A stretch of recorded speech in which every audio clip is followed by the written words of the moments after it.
It is 2 p.m., at least in Sweden, where I am. So let's start our webinar. I would like to welcome all of you to the Deep Dive European DRS, today with Austria and Lithuania. This webinar is organized in partnership with European Deposit Return System Association, and it is a part of Reloop's project, European Alliance for Best-in-Class Deposit Return Systems.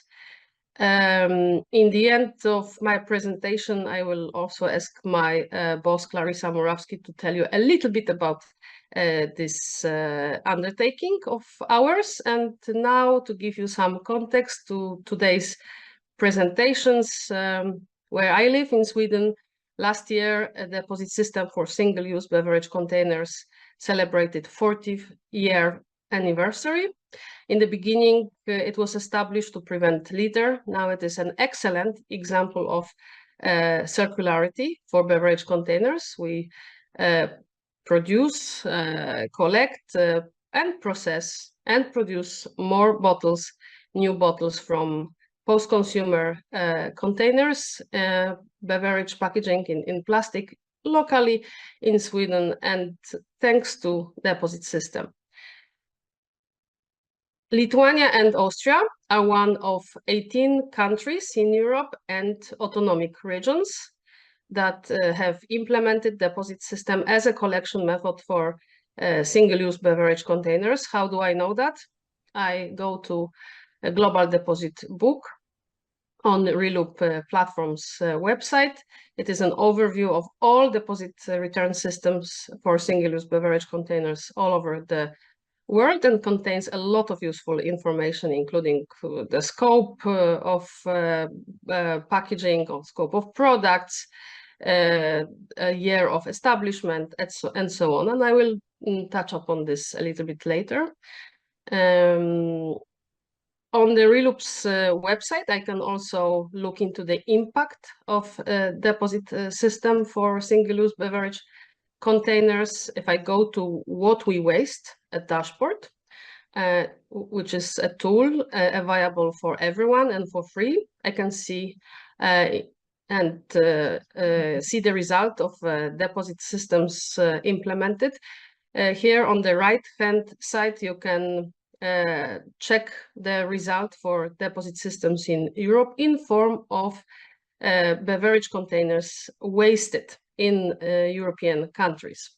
As you can see, in the states where deposit system has been implemented and where the share of refillable containers is pretty high, the wastage of beverage containers is also little. And on the right-hand side, all the countries that do not have implemented deposit system for single-use beverage containers yet, with visible negative result of over 100 containers per capita and year wasted in form of incineration, landfilling, or littering. Also, on what we waste dashboard, I can have a future outlook. Example being Poland. Poland is introducing a deposit system for single-use beverage containers in October this year. And I can already have a look into the expected result in form of reduced wasted containers as long as by 2029. And now, as a price, I mentioned to you Global Deposit book, a fantastic publication renewed every second year by Reloop platform. As of tomorrow, the Reloop platform will launch Global Deposit Dashboard, which will give you a lot of insights into the performance of deposit systems and also the details related to this collection method for beverage containers. As an example, on the slide, you can see the correlation between the product scope in deposit systems and its impact on the return rates. And more of that you will be able to look into as of tomorrow, 10th of April. So already today, I would like to welcome you to look into our websites and use both what we waste dashboard as well as global deposit dashboard. And now, before we go to the webinar, I will stop sharing my screen. Clarissa, are you with us?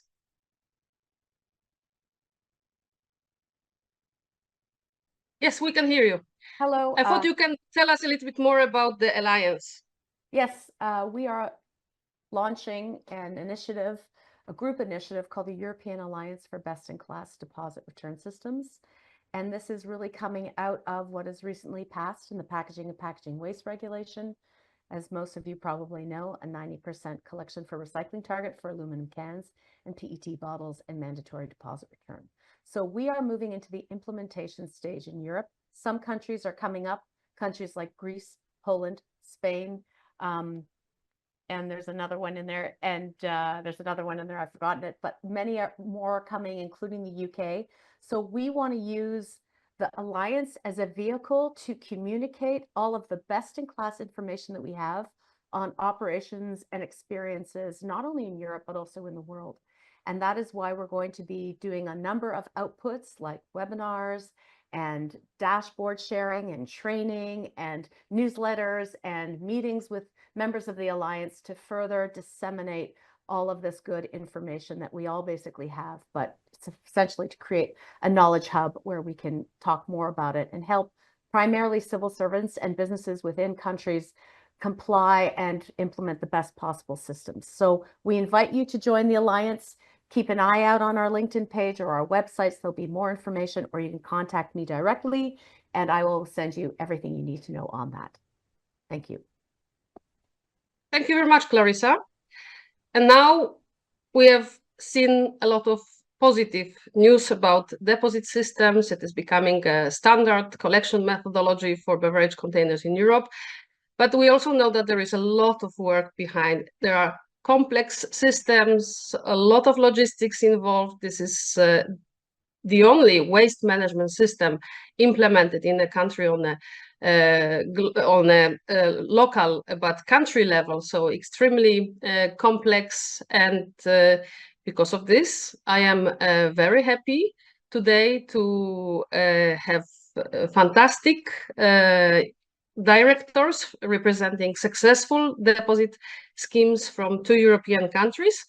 We will start with the presentation of the Lithuanian deposit system for single-use beverage containers, which will be given by Gintaras Varnas. And after that, we will look into the newly established scheme in Austria. So with this, I will stop sharing my presentation and invite Gintaras Varnas to share his presentation about the Lithuanian system.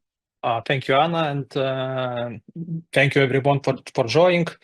Yeah, this presentation will have a short overview of Lithuanian deposit system, Recording what is including in progress. and what is the scope. I will talk a little bit about governance. Then I talk about systems economics, and finally I will talk about the results of the Lithuanian system. Yeah, so firstly about the scope. In Lithuania, the deposit system was launched almost 10 years ago, back in year 2016. And in the deposit system, we have those 3 types of packages, PET, metal cans, and glass. Actually, glass, we have one-way and refillable. And refillable was, we had in Lithuania deposit refillable system for many, many years before one-way packages deposit system was launched. So probably was one of these success factors why introduction of one-way packages deposit system in Lithuania was quite smooth. Here you see 2 small signs. One is the Lithuanian deposit system logo, letter D from the deposit system, and money. Our deposit level is 10 euro cents for all type of packages, all size of the packages. Continuing on the scope. Yeah. So both beverage categories has mandatory participation in deposit system. Yeah, so low alcoholic beverage, beer, ciders, and other low alcoholic drinks, and all non-alcoholic drinks, water, juices, soft drinks, etc. Yeah, so if you are a producer and if you are selling such products in PET, can, or glass, you have legal obligation to participate in deposit system. In Lithuania, per year, we have approximately 800 million of bottles put to the market.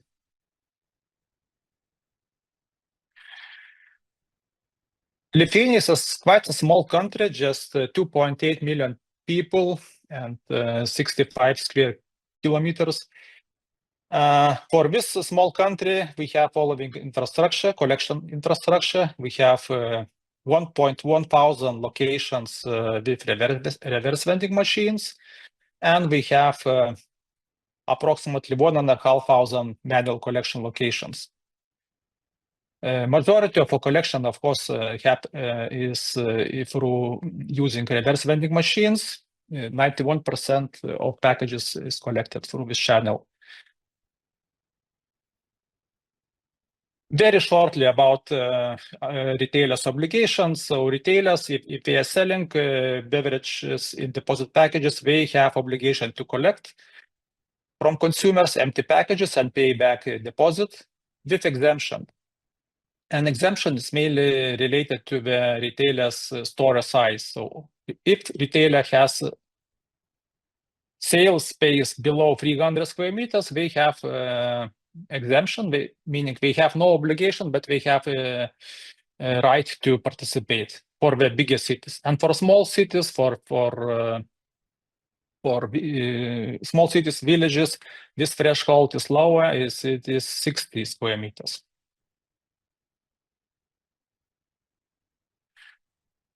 About governance.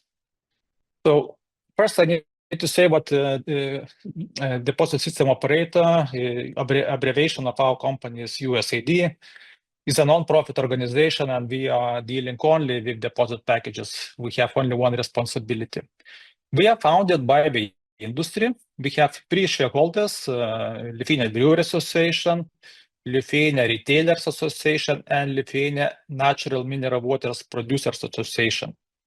So three associations, each has 1/3 of the company shares, and members of those associations, producers, importers, and retailers represent absolute majority of the industry. 90% of producers by volume and 90% of retailers by collection volume are members of those associations.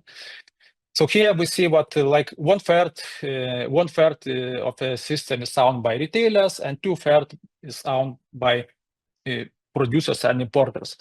And this is from our view is very important what industry owns the system, because industry has a legal obligation to participate, to finance the system, to install the system, and to run the system. And the system usually is or always is kind of natural monopoly. So for industry, it's very important what the system functioning and system quality towards consumers is very on the very high level. Actually, big producers, yes, which treat deposit system as a real extension of their core business, because it's very different versus container system when consumer just, for example, buys milk and put to the container. And it's not relating service of the container system to the product purchase. Here, it's very direct relation, because consumer pays deposit, but he pays beverage, beer, water, etc. And if he is not able to conveniently return bottle and get back his deposit, he might consider this deposit money as part of his cost, and it can have direct negative impact to the sales volumes. So industry is very much concerned about the system quality. Also, system very much concerned about system efficiency and cost. You will see later, I will talk about economics, what is quite considerable cost of the deposit systems, and naturally, it's part of the product cost, and naturally, industry is very much concerned about all their cost.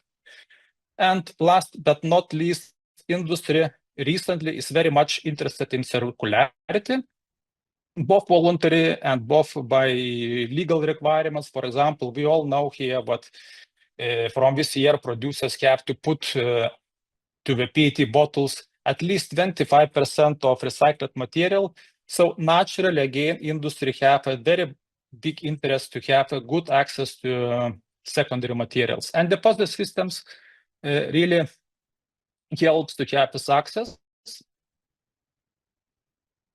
to high quality and big volumes of PET and cans, etc.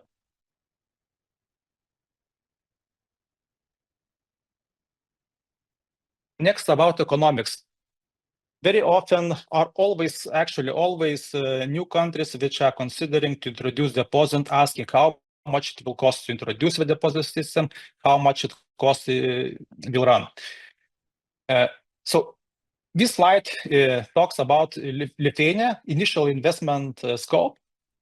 You see what the initial capex and initial investments goes basically to three parts: collection infrastructure, retailers, counting center, where all packages goes from collection locations for processing, for sorting, and preparation for recycling, and initial project setup.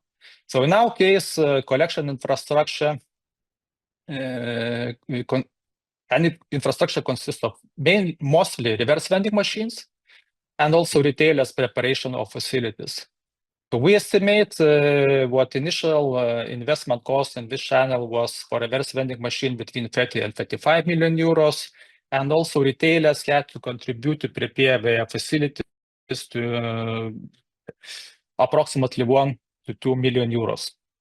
Counting center consists of a building and equipment. So building, we estimated what was cost approximately 5 million euros, and equipment was approximately 4 million euros. And initial setup project cost, in our case, was approximately 1 million euro. So totally, we estimate initial cost was between 40 and 47 million euros. And then I say estimate means what we don't know exactly, because we did not do it all investment ourselves. Our shareholding capital is just 50,000 euros.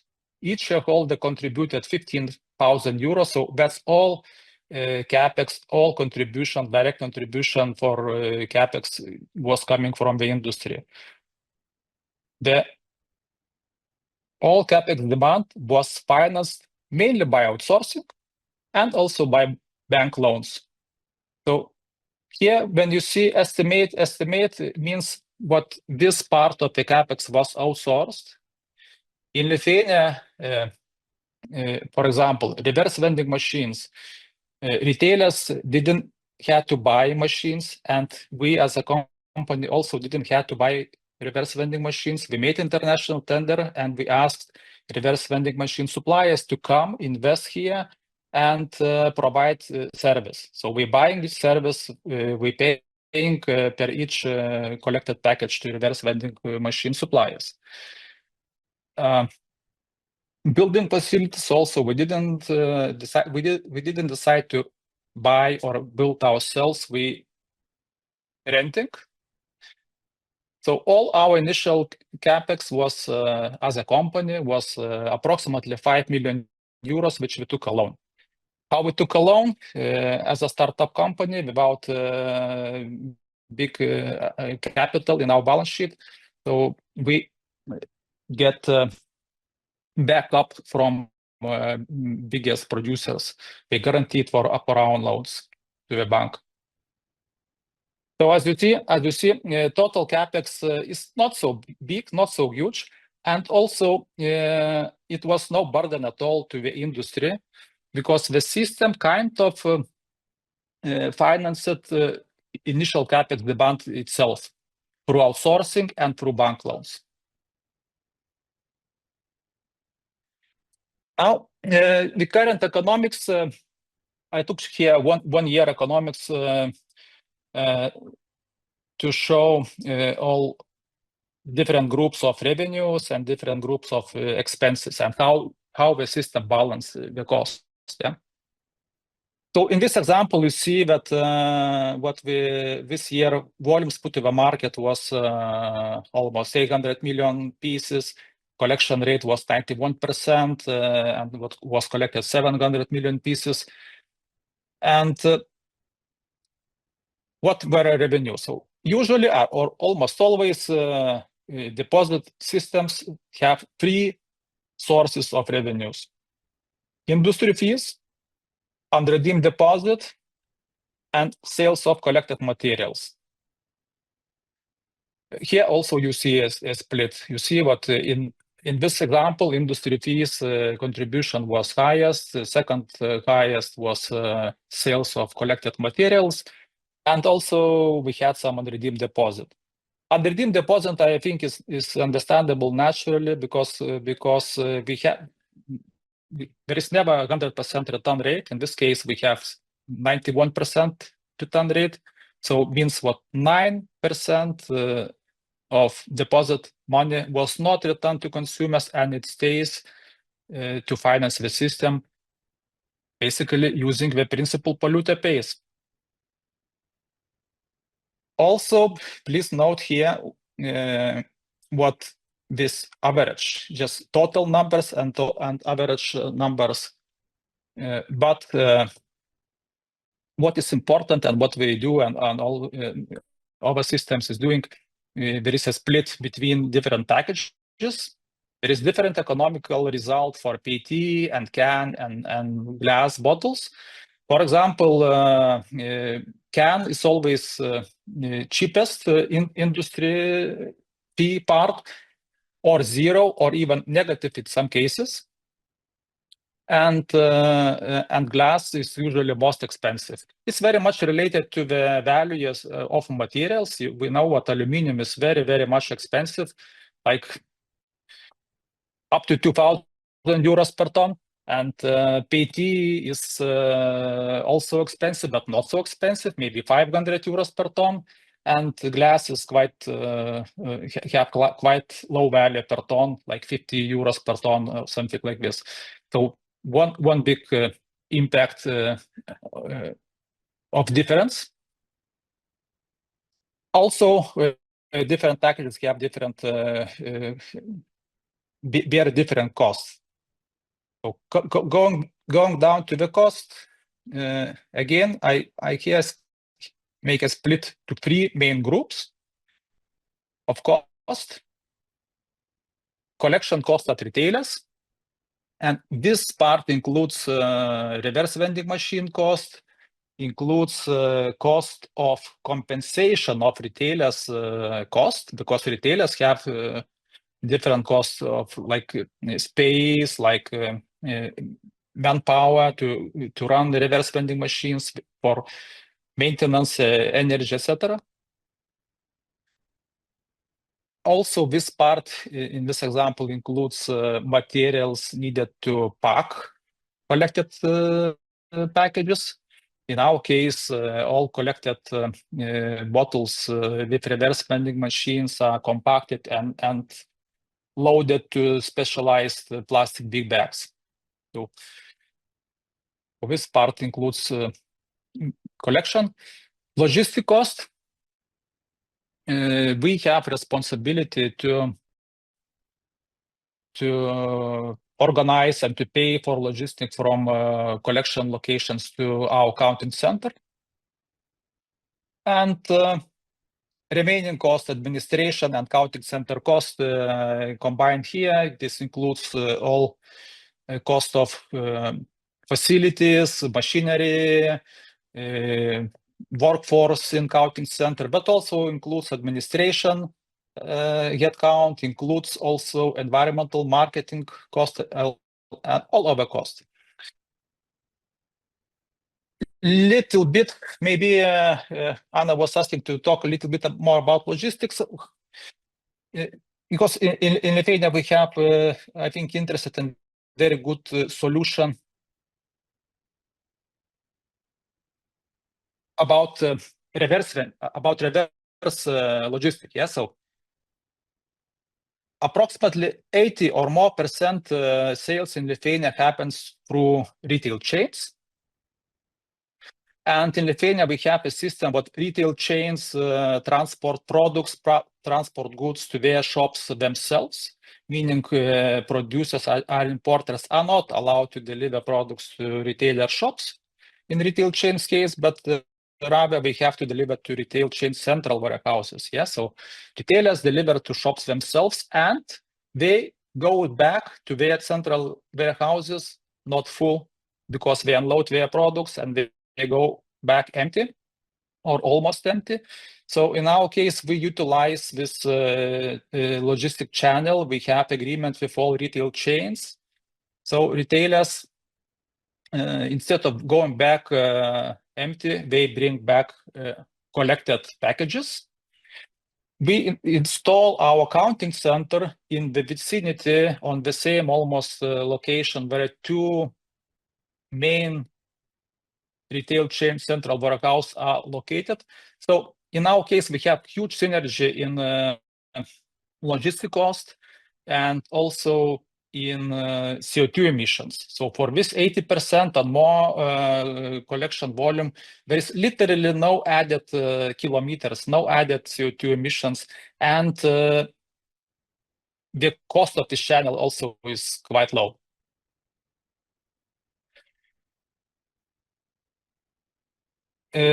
Well, so we talked about revenues, we talked about expenses, and net result is in this example minus 200,000 euros.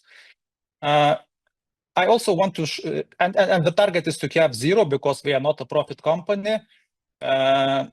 Also showing two lines, but from the previous like several years, we have accumulated net result of plus 500,000 euros. So for this year, it was intentionally targeted to have some minus. So what to reduce accumulated net result of prior years.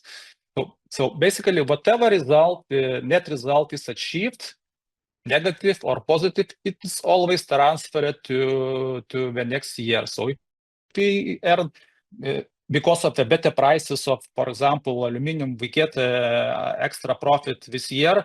Next year, we will be able to reduce industry fee and to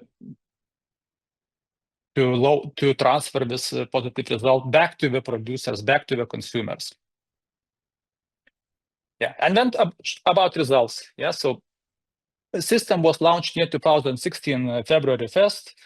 And first year, we collected and recycled 74%. Our objective for this year by official target was 55. We collected 74, and next year and following all years we collect 90+%. So you see what collection rate is quite flat. Also, you see how our politicians was setting our internal local targets. It was gradually increasing 55, 70, 85 to the 90, and now we have flat 90% target for every year. Okay. Before introduction, for example, PET collection level was just 33%. One of the main reasons at the time why the deposit system was introduced, because of this container system result was low. So this is a result of collection. Also, we monitor what is consumer perception, what is their satisfaction and what they're thinking. So this slide, we're very happy about what consumers 95% of consumers saying what they're happy and satisfied how our system is functioning. 93% of consumers still see the big effect of reduced amount of garbage in our parks, streets, nature, etc. We are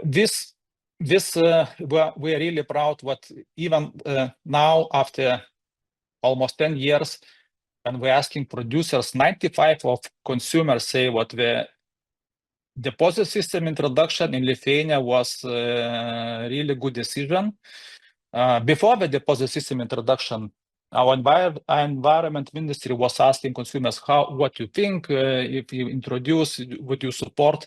And the majority, 80 or 90% consumers was supporting, answering yes, we would support to introduction. But one thing is to support before the system introduction, and the other is after, when you have to deal with the system, when you have to collect bottles at home, when you have to bring bottles back to the retailers, when you have to get your deposit. It's an additional burden. And this additional burden, still consumers, after almost 10 years with this additional burden, says what it was really good decision to introduce.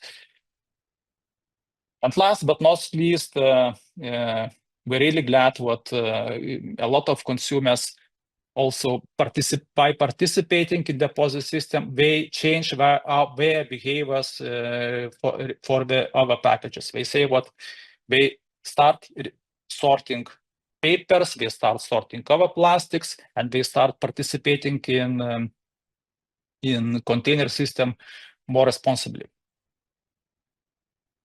Thank you. If you will have any questions, we'll be glad to answer. Thank you very much, Gintaras, for this very insightful presentation. I would like to pay the attention of the participants to the slide on DRS economics. It is very, very useful exemplification of the rule as phrased in Article 8A of the Waste Framework Directive with regards to the extended producer responsibility fees and the net cost principle. So as you could see, everything that that is generated income and also unredeemed deposit reduces the producer's cost in a deposit system. We will have a dedicated Q&A session for all questions that will be placed in the Q&A application here within Zoom. You will find it in the bottom of the page. Gintaras, last question before we jump into Austria. You have been with the deposit system for single-use beverage containers in Lithuania since the beginning. The system was enacted in 2014. You were ready by February 2016. What was the most difficult in the development of the system? I will ask exactly the same question to the Austrian representatives here. Was it anything related to the stakeholders and the framework, or rather the logistics, as the system is a very complex undertaking addressing all the country? What do you remember from this time now as experienced and maybe more relaxed system operator?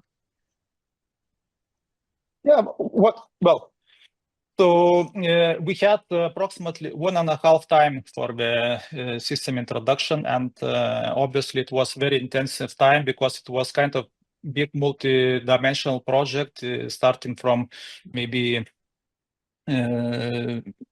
some small things like deposit logo, deposit value discussions, ending to all this counting center, IT solution, etc.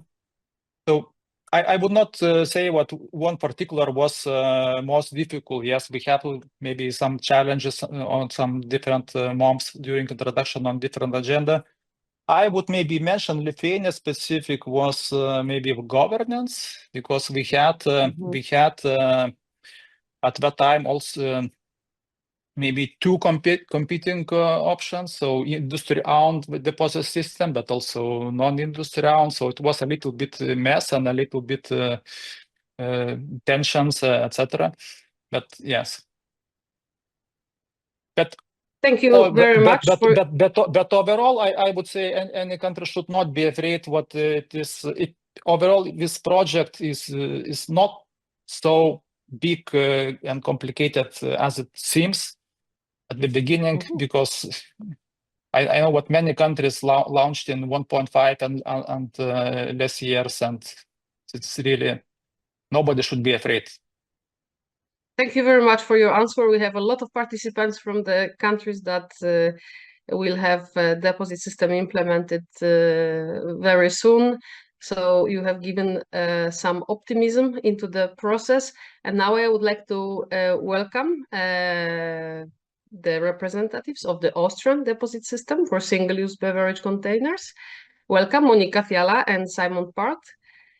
Before you share, or while you are sharing your presentation, maybe you can answer a simple question. Are you already relaxed after, now it's April, you launched the system in the beginning of the year,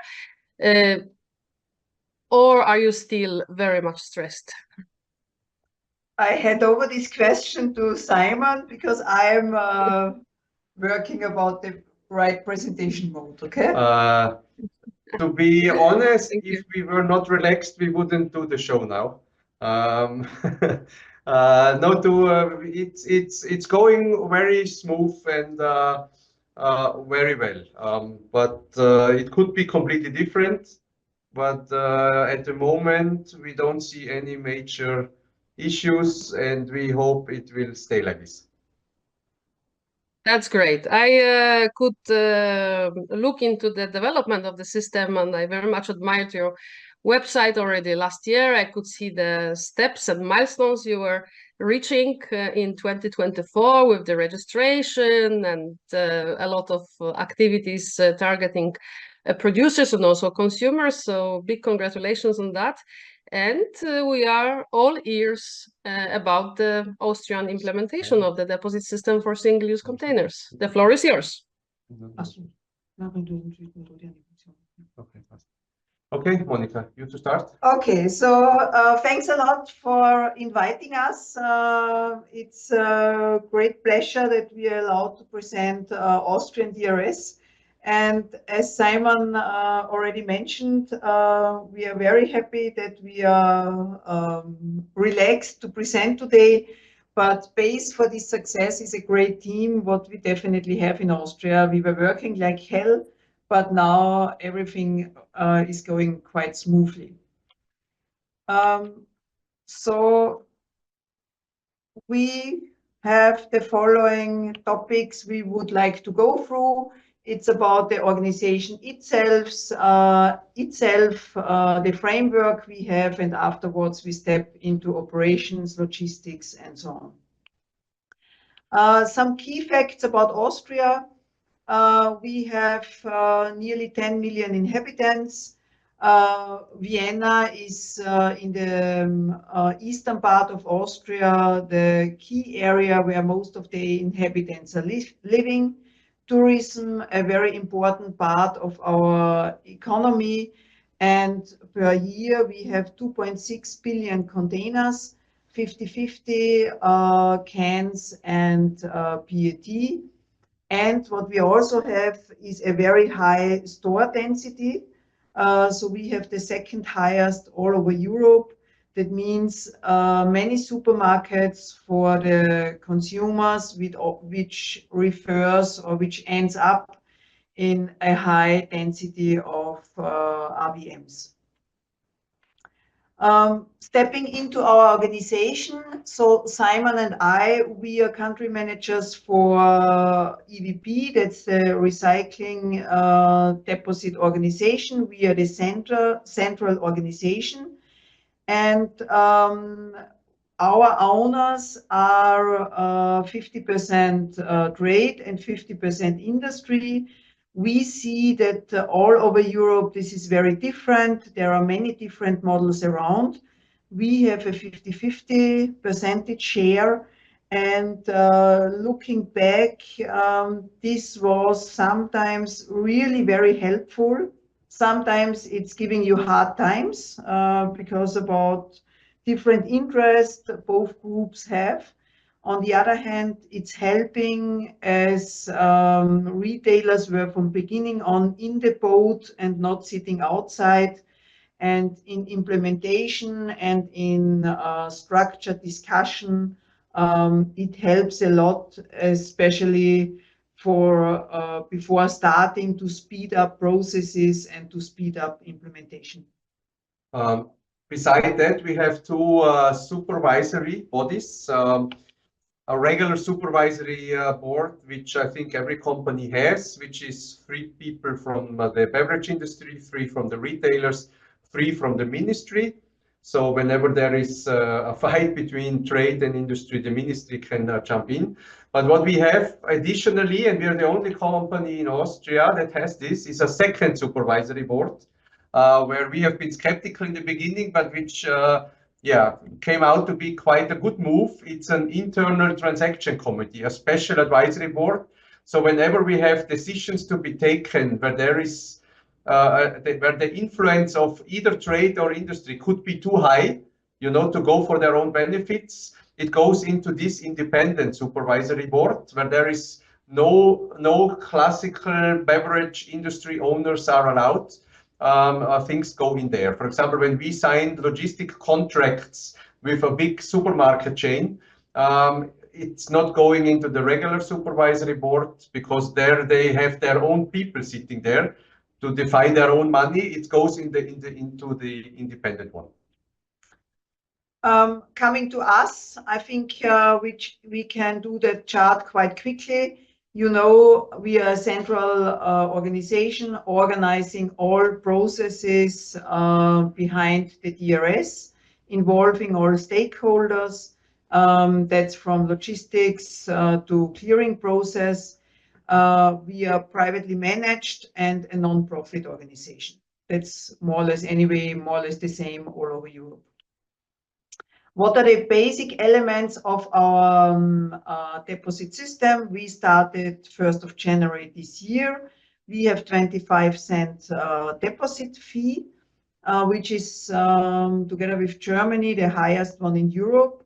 We have it for all single-use beverage containers in plastic bottle and in metal cans from 0.1 to 3 liters.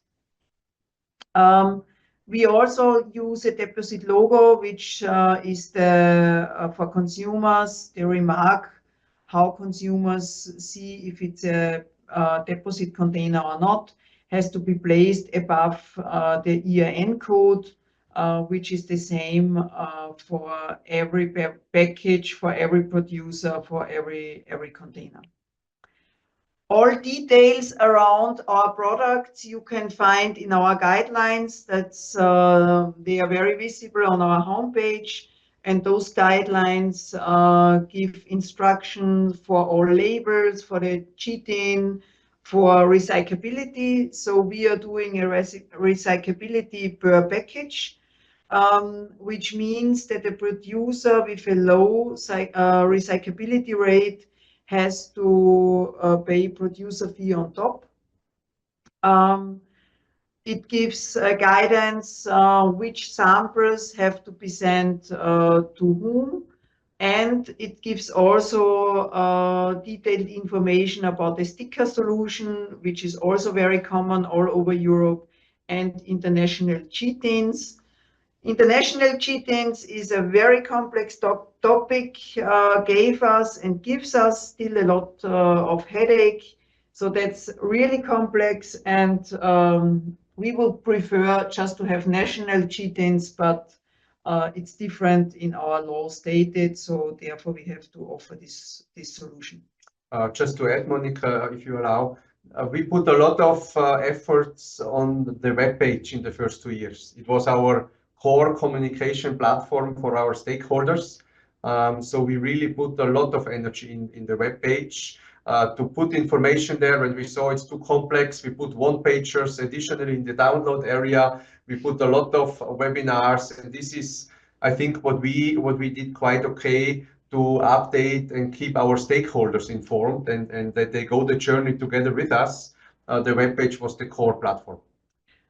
Yes, and what we did on top, and that's probably also part of this success, we did a monthly meeting with all stakeholders where we informed and updated where we are, what are the next steps, what are the to-dos for, I don't know, registration or whatever we did.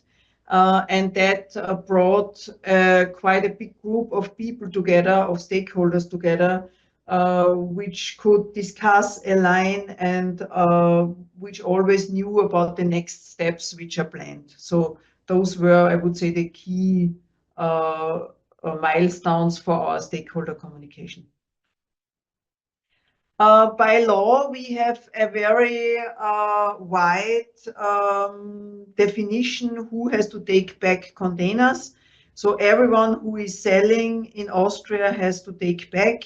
There are some exceptions, but they are very detailed, so I would not like to step into that. But overall, every small kiosk, every big supermarket, everyone who sells has to take back. So here we see our volume, our assumptions, how we were building our all our system is built on the assumption that 90% volume is going back via RVM. That's 2 million containers. 10% is going back by manual collection. We expect that the rate of manual collection will be a little bit lower, but for our assumptions, we took that picture. And now first figures, what we have in our system. We have meanwhile 8,000 collection points for manual collection and nearly 5,000 collection points for RVMs. Overall, we have 6,000 RVMs in our system. So that's one per inhabitants. That's one of the highest rates of RVMs all over Europe, which is of course linked to our high store density we have in Europe. We cannot present return rate. That's definitely too early. What we can show is we have currently 200 producers in the system and nearly 2,000 registered products. That's increasing currently per week. You see the plus is always the increase versus last week. So registration is currently still ongoing. And overall, we took back until Sunday last week 36 million containers, and you see it in the graph down that it's steadily increasing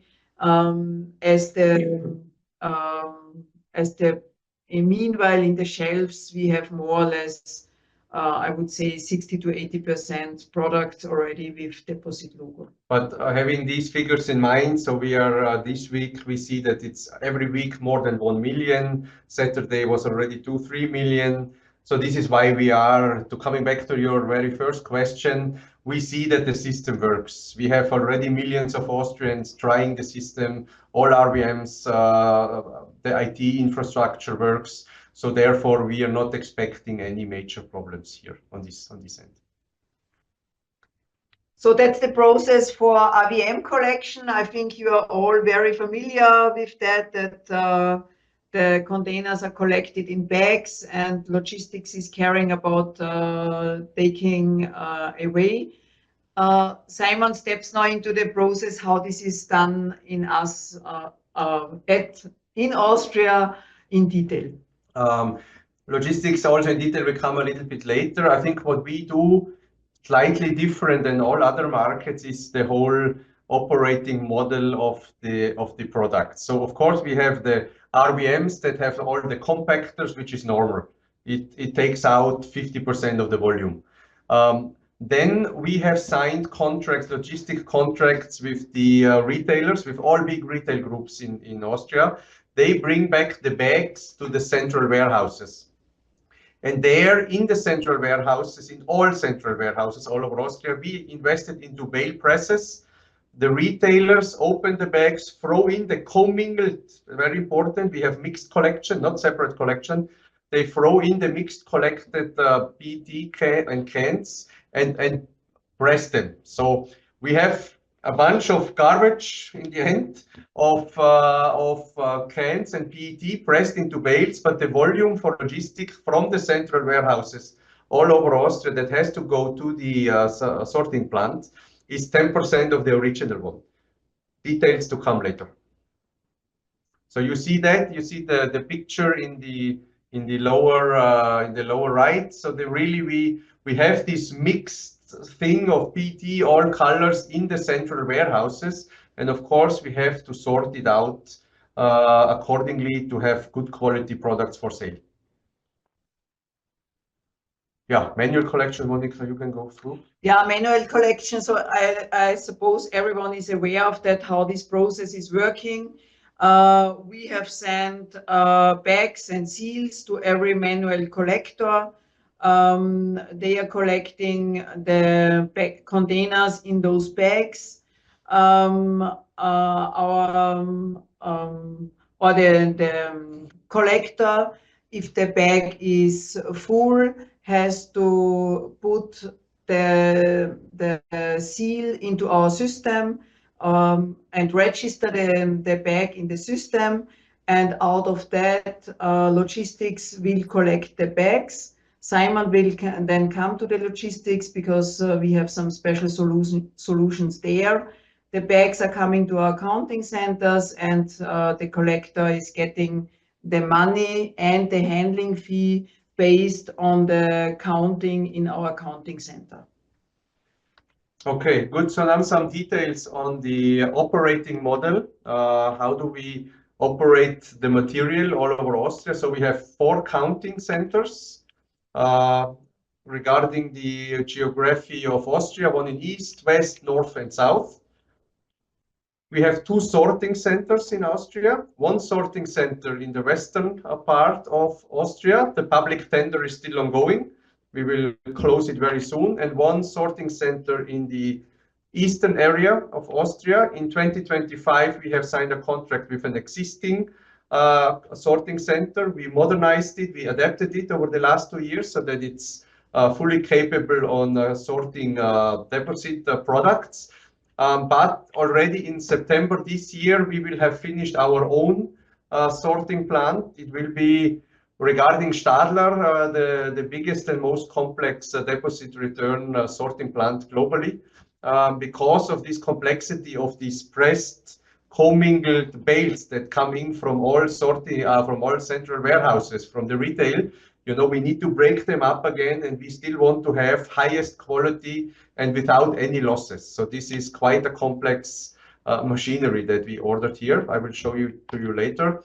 From the concept per se, all installations and the machines belong to us. So all Anker Andersen machines, the whole sorting technology, everything belongs to us, but we are not operating them.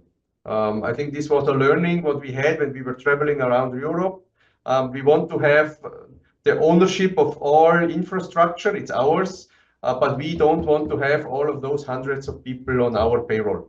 So they are all outsourced to operators. They will run our sorting plants. Just some pictures of the counting centers. 2 are already running. The 3rd will come up in May, and the 4th most likely in July. So they are, yeah, quite, everything looks still quite new. Waiting to be operating. Waiting for the bags. Then some details about the logistics. I think the core strategy in our overall logistics was we wanted to use existing delivery logistics wherever possible. We wanted to avoid any dedicated special DRS trucks, caddies, vans, whatever, driving around Austria. We were really looking for having the lowest CO2 impact possible. Let's go to the manual collection. So we have 3 options logistical wise for our small bars, cafe, bakeries, whoever is collecting the products. First option, they can of course go into the portal and give us a direct order. Please pick up my bags. Minimum amount of bags is 3 bags here. Whenever they have 3 bags, this option is available to everyone if they want. First important thing here is we are not having our own trucks. We signed the contract with an external logistic company, but it's a very, very special logistic company. It's the Austrians' leading newspaper delivery logistic company. Everybody knows printing media is going down. People are reading media on the phone. Nevertheless, there is still some people reading the newspaper. So this is why this company is 6 days a week in every small village in Austria anyhow, because they're carrying out the daily newspapers. But they're there with empty trucks. So they took the chance and won the tender. And this is now a great win-win, because they are bringing the newspaper to these outlets, traffics, wherever, and whenever they are around, they are grabbing the bags and bringing them to hubs. The second option is where we have learned very early that the HoReCa and gastronomy hotels are quite complex to convince about the whole system. We started negotiation with the companies that sell those beverages. Breweries, beverage wholesalers, wholesalers in general, Metro, Transgourmet, name them. And we signed with those people logistic contracts. We tell them, guys, whenever you go to a hotel and deliver something, and please take back the bags. Help your customers. In the beginning, full resistance. Everybody know we're not going to take garbage in our trucks and whatsoever. After the first two signed the contract, it was like a domino effect. I think now all over Austria, all breweries, all beverage delivery companies are having a logistic contract with us. Whenever they are somewhere, they are getting a fixed amount, €X per bag. Of course, they're not counting. They're just bringing the bag from the hotel to their warehouse. In their warehouses, we have put them containers. They throw in the bags. Whenever the container is full, we bring it to the counting center and bring them an empty container. The third one, which is a very small niche, is whenever there is a big bakery chain and whatsoever, of course, they can do it themselves. They can also deliver to their small bakeries and bring it themselves. In the end, our strategy worked. We always knew that whenever small collectors have the possibility to give also one bag to the person who delivers the product, they will use this option. And we are already now by 70% plus. So that means 7 out of 10 manual collectors out of these 8,000, what Monica presented, are giving the bags to their brewery, or whoever is bringing the full beverages, they are taking back the old ones. Then the logistics for the RVM collections. Of course, also here there is the option for our logistics that we do, but also here, of course, the tender was won by the newspaper guys. So also here they are doing it in case it's needed. The second option is, and this was quite a tough concept, but in the end it works. We signed the logistic contracts with the retailers, all 5 big retail groups in Austria. So what they do, they bring the bags from the shops to their central warehouses and do the bale pressing there. And of course, the majority of the volume is going through this channel. This means in the end, it's 99% of the logistics is done by the retail themselves. And they are doing it very efficient. It's in their interest to have one bag away as fast as possible. And at the moment still, I mean, we are not fully at our peak of the volume, but at the moment it looks quite smooth. So on. What you have to know in that area is that Austria has a very concentrated retail market. We do not have traditional trade anymore, so everything is key account. And the 5 top retail chains have 95% of market share. So more or less with this strategy, whole retail is with this logistics concept done. Good. To summarize, of course, we have some apps programmed. They're available on Android and Apple. One app is for consumers, where consumers can check, is this a deposit product, yes or no? Where is the next RVM and so on. But the more important one is the logistic app, where small retail outlets, etc., can activate the the seals on the bags where the logistic company can scan it, and so that we always have a track and trace where are the bags at the moment all over Austria. Good. Some RVM, the data process, which is also quite complex, especially in terms of cooperation with the RVM suppliers, which is normal because we don't own the RVMs in Austria. Retail bought all of the RVMs. We are just financing them through the handling fee. But of course, when you are not their customer and their client, and you come along with a catalog of requirements, it's not so easy to bring that through. So I will just keep it very short here.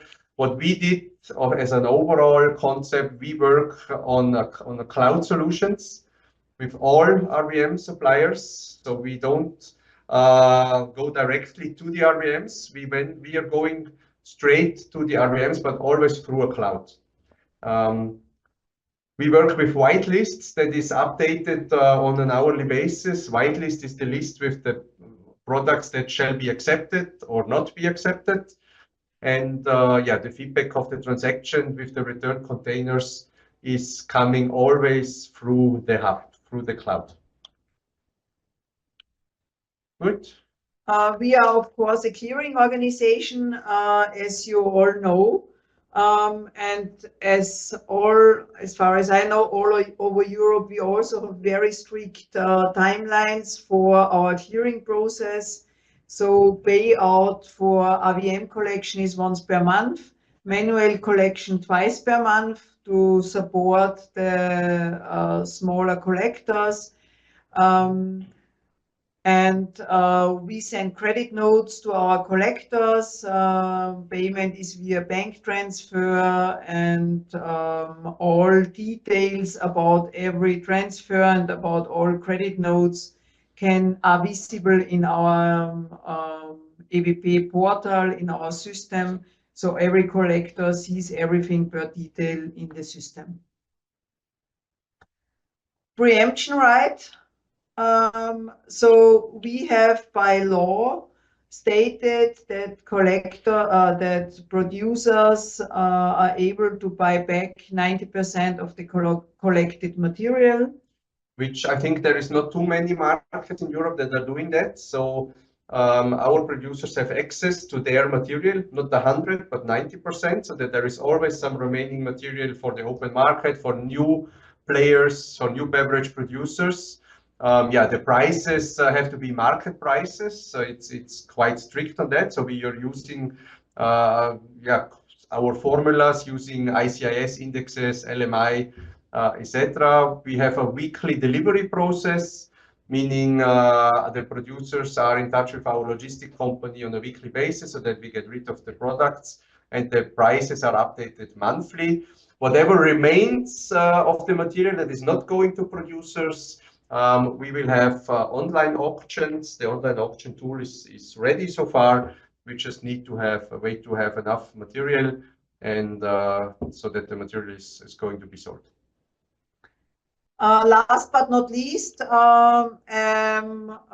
deposit system is just successful if consumers are aware about it and supporting it.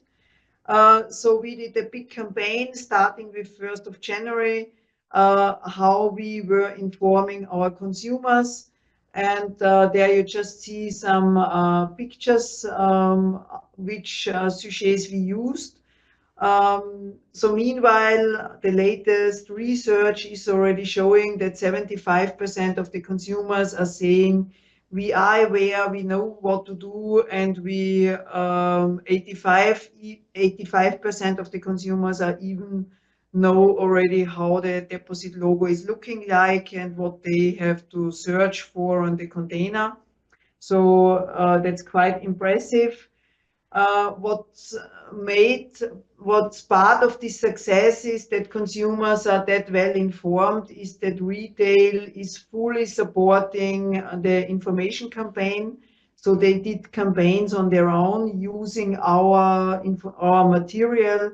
So they were supporting the project a lot, as sustainability is for Austrian consumers a big topic.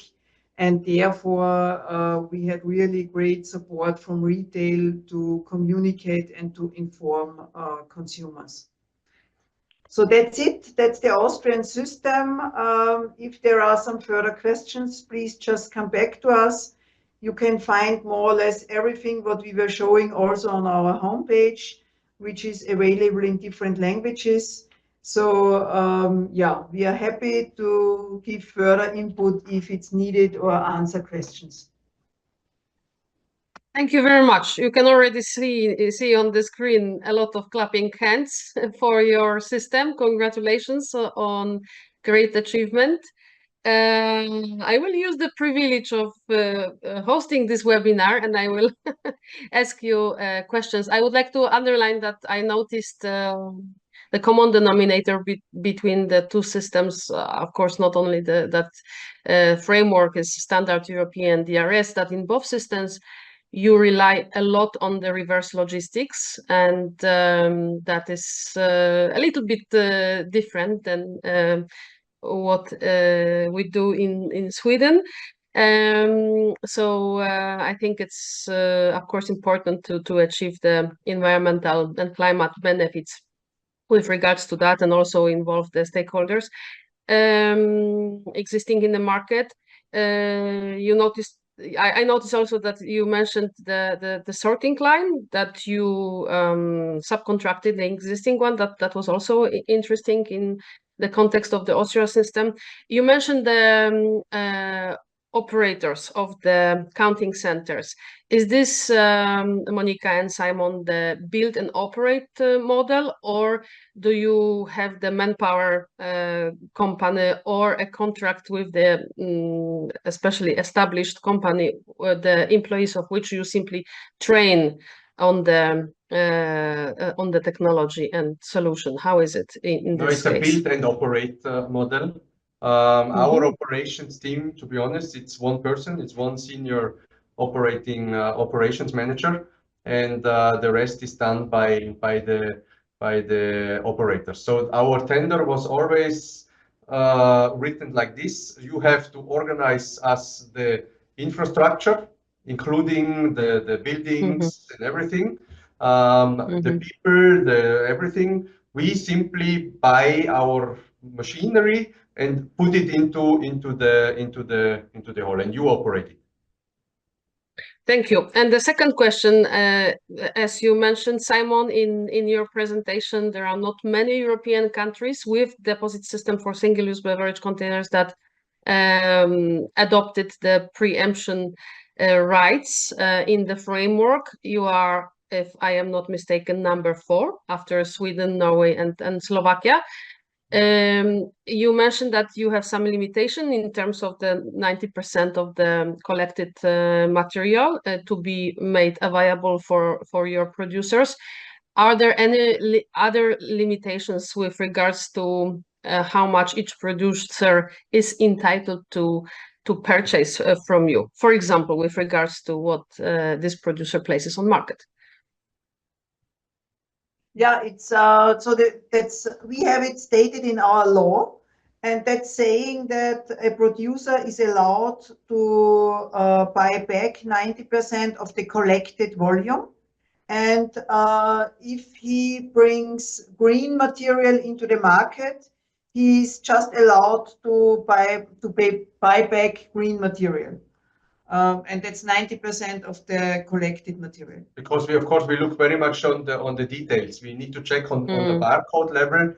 I mean, with big energy drink suppliers, it's easy because all what they have is aluminium. And when we collect, I don't know, 150 tons of aluminium from this special barcode, he's getting 90% of this 150 tons. So therefore is our registration process quite detailed, as we have on one hand, we had to weigh every product and check the weight as the quota of the material you can buy back is based on that. And on second point was the recyclability, because every SKU is defined according to recyclability, and therefore producer fee can be higher than the normal one. Yeah, understood. Thank you so much. It's highly interesting. And now let's go to the questions that have been asked in the Q&A application here in Zoom. Monica and Simon and Gintaras, you can have a look at those questions before I ask them. So you just have to go to this icon of the Q&A. Yeah. I will ask the first one, which popped up when Gintaras had his presentation, but I guess it refers also to the Austrian system. We can start with Gintaras. Was the CapEx, so investment cost, transferred to the producer's fees when the system was established? Yes, of course, obviously. Short answer. In your case, Monica and Simon? Yes, of course. In the financial modeling, all cost investment has to be implemented. Yeah, I guess the question is because the registration sometimes starts after, I mean, before the system gets launched, right? So, and after this costs, the initial costs are covered by the system operator. So that's important rule. Let's go to next question. This question is related to the transition period. How did you manage to define the transition period in the beginning of the system? I guess the detailed question is to Austria, but maybe Gintaras can also comment in terms of the transition period as it was mandated in Lithuania as well 8 years ago. Yeah, Lithuania transition period was set in the legislation. It was set 3 months transition period. How it worked, the system officially was launched February 1st, year 2016. Before the February 1st, nobody was allowed to put in the market products with deposit logo yet. And after deposit launch, after February 1st, it was 3 months during which producers and retailers can continue selling products with all labels, but can also sell products with the new labels. And from May 1st, it was not allowed by law to have in the market products without deposit logos. So it was 3 months. It was almost enough, but not exactly. So in our case, would be maybe ideal transition period length would be 4 months. Thank you very much. That was Lithuanian case, and in case of Austria. So we also have a transition period by law, which is saying until end of March, a producer was allowed to produce still with old design and label, but he is allowed to sell the products until end of this year. We see already that as soon as a big producer changed design, Red Bull or Coke or whatever, they stick to that, and more or less all products are meanwhile switched. But these 3 months, at least in our case, were needed, that producers do not have to change every product at the same time, that they have some period to manage their production. And there are a few small importers mainly who still stick to the old design, probably until mid of the year or end of the year, but that's a very minor volume. I mean, in the end, how did you manage? Because this was for us a big uncertainty the last 2 years, because it has a huge impact on the financial situation of our company, of the logistics, of the operation sorting. Exactly. What we tried to do the last 2 years is build good assumptions through lots of interviews, discussions with big producers, retailers, to get a good picture of what will happen in the first couple of months after go live. And I think we did quite a good shot in the end. Our assumptions are spot on, and there was no big surprises. Thank you very much for this explanation. The next question, I guess, is to Monica. You mentioned, Monica, that you have all shops obliged to take back, but there are some exemptions. It was noticed that there are a lot of exemptions, and the question is related to main assumption or exemption. Main exemptions for the shops with regards to the take back obligation. Yes, so the main exemption is that if you are on a frequent place, a frequent area like railway stations or shopping malls or shopping streets, you can have an agreement with a supermarket that the supermarket is taking back the containers. You just have to have an agreement with the supermarket. The distance to the supermarket is not allowed to be too long, and you have to do a communication to the consumer that he is aware where he can give back the container. So that's, I would say, is the main exemption. Maybe another main one is we call it the closed HoReCa exemption. Classical restaurants, hotel bars, where it's not very likely that consumers take away the products. The operators of those restaurants are not obliged to sell with deposit and take it back. They can ignore it more or less. Of course, they have bought it, they have paid the deposit when they were buying the products, but they can do it by themselves, whether they go with the risk and simply not charge it and they take away from the table. This is another exemption, for example. Okay, thank you. Interesting one. It was noticed that the system in Austria started in January, but the collection started only after 8 weeks. Can you explain this? No, asks one of the participants. That the graph was just starting with week 8 out of the space on the chart.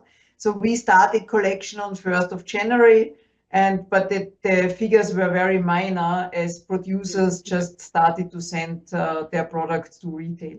So the first few weeks were very low, and the graph is just starting with week 8. Thank you. And next question is to Lithuania, because it was noticed that you have this backhauling logistics used in the country that also applies to Austria. So a question is about the status of the collected recyclables, collected beverage containers.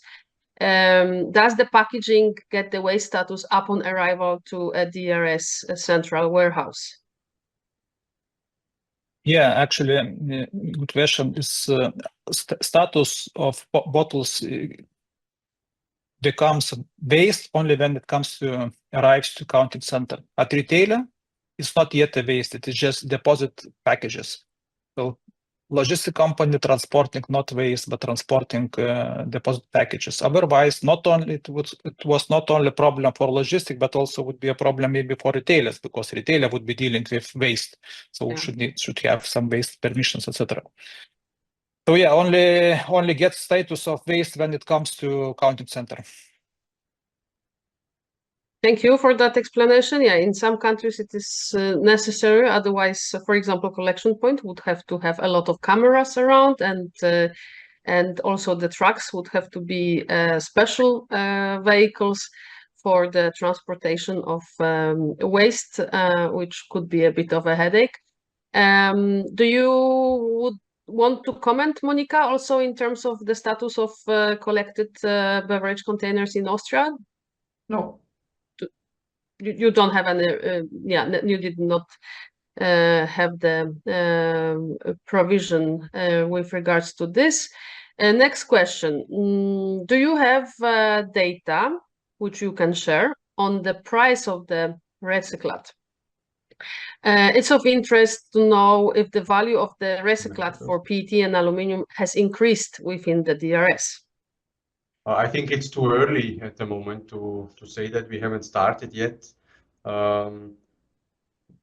Nevertheless, I cannot imagine that DRS implemented will change the global price of commodities that much. And in terms of Lithuania, Gintaras, you have been with the system for almost 10 years. Did you notice change in pricing?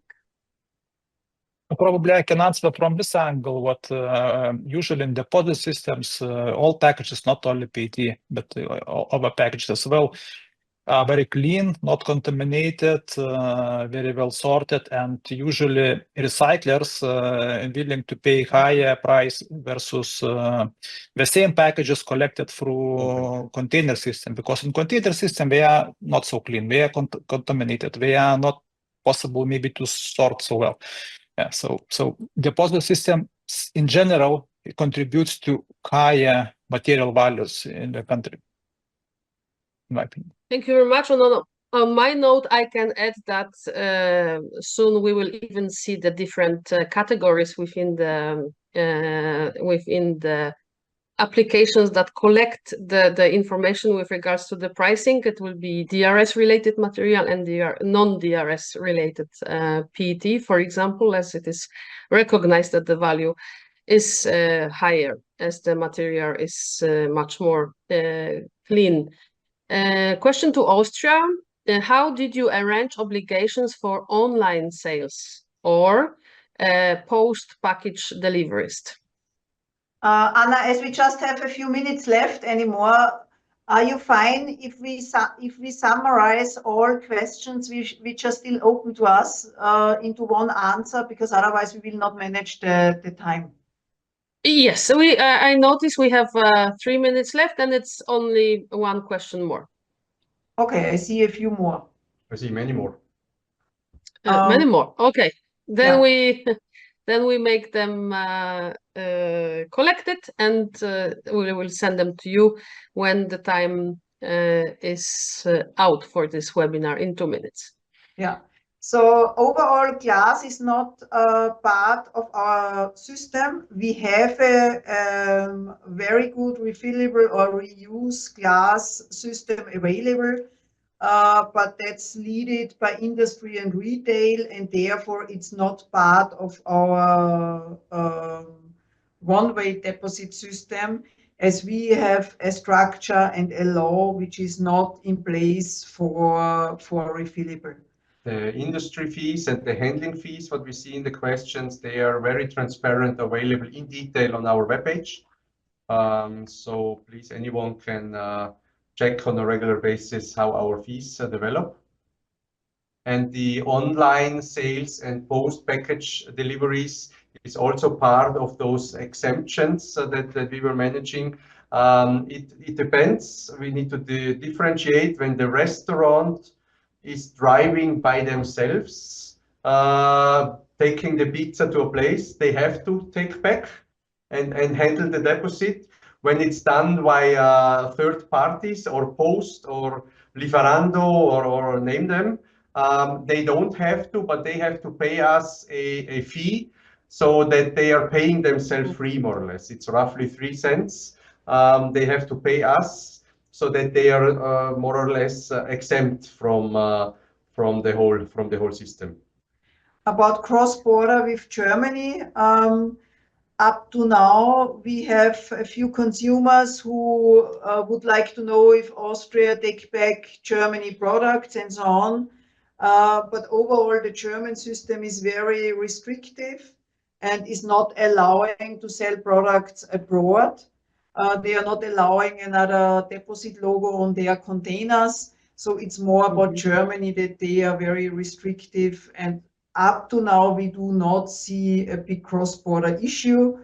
We will see how it's further developing. Thank you very much. It's 3:30 Central European time, so it's time to end our webinar. I would like to thank interpreters. Great job to make the details of the deposit systems also available in other languages. Thank you very much to the technical crew. Thanks to them, the recording of this webinar presentations will be available in some days. And last but not least, thank you so much for sharing your experience, Gintaras Varnas, Monika Fiala, and Simon Patr from Lithuanian and Austrian deposit systems. And stay tuned with us at Reloop platform, not only tomorrow for the launch of the global deposit book dashboard, but also for the upcoming webinars. Thank you so much and have a great afternoon and a great day to those who have been with us from United States. Thank you so very much. Thank Have you a for nice having afternoon. us. Bye-bye. Thank you. Thanks. Bye.